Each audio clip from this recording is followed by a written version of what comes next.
Halo guys, jadi ceritanya aku beberapa hari yang lalu beli VGA Gigabyte RX 5570 4GD MI, nama barangnya sih itu. Nah, jadi gini looksnya RX 570 GB 4GD MI.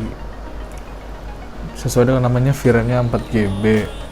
Nah, ini belinya second sih, X Mining. Nah, kenapa beli second? Ya karena ada duit beli barunya.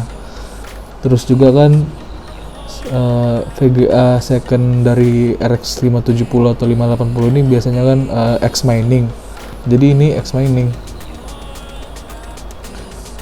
Nah, jadi apa sih plus minus dari X mining VGA ini? Kalau plusnya harganya lebih murah, relatif murah sih. Ini kemarin harganya 1250, 1.250.000 dari Gigabyte. Ada juga yang dari Sapphire dan merek lainnya juga. Yang saya dapat ini Gigabyte. Keuntungan beli VGA ini biasanya mining itu biasanya ya nggak semua, cuman ada DVI. Tapi ini ada DisplayPort, HDMI, DVI dan lain-lain.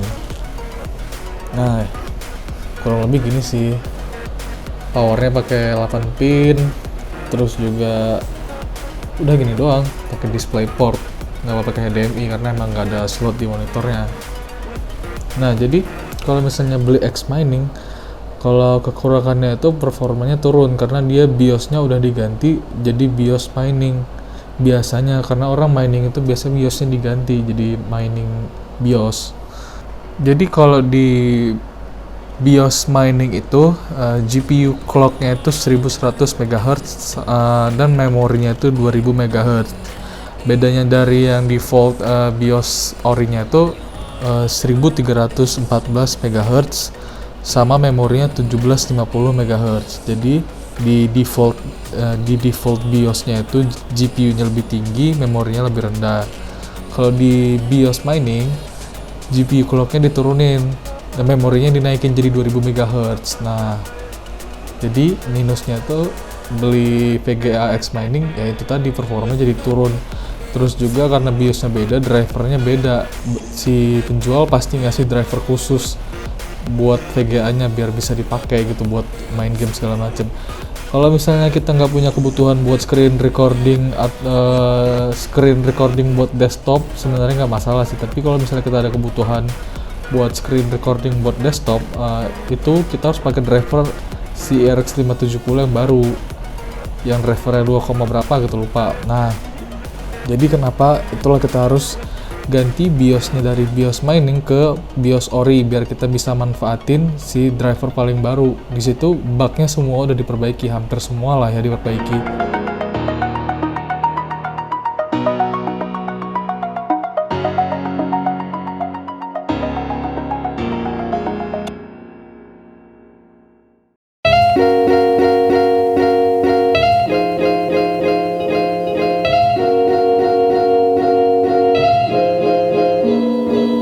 Nah, untuk nge-flash BIOS ori, kita pergi ke webnya Tech Power Up, terus cari VGA BIOS.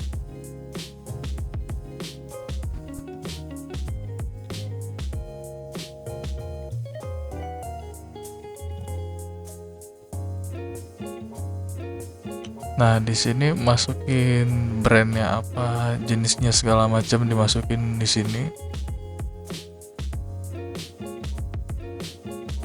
Mereknya apa, tipenya apa, kan VGA saya RX 570 4GB. Nah, jadi saya pencet yang RX 570.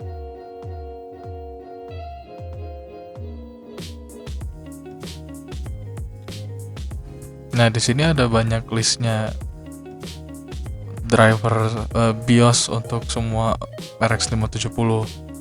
Nah, di sini pilih aja yang salah satu yang pas. Caranya itu pastiin device ID-nya itu sama.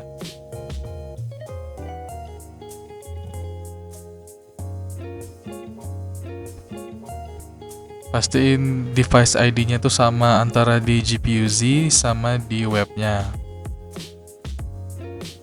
Nah, angka GPU-Z-nya di GPU-Z pastiin sama. Device ID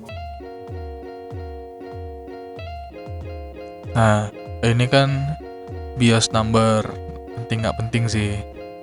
Yang penting tuh di device ID, di speknya juga pastiin sama 4 GB bukan 8 GB. Terus juga merek dari si memorinya. Nah, punya saya pakai Hynix, jadi saya pakai Hynix punya.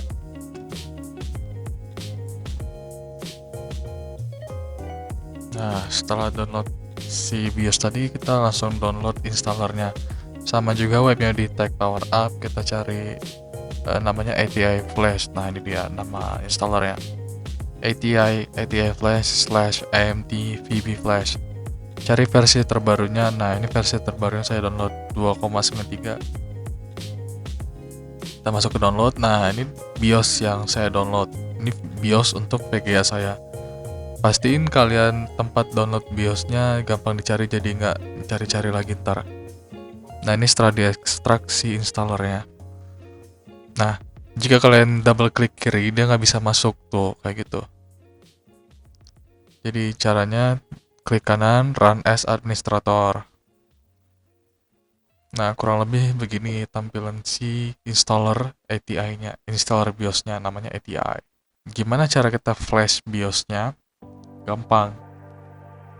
Tinggal kita tekan load image, cari BIOS yang kita download tadi.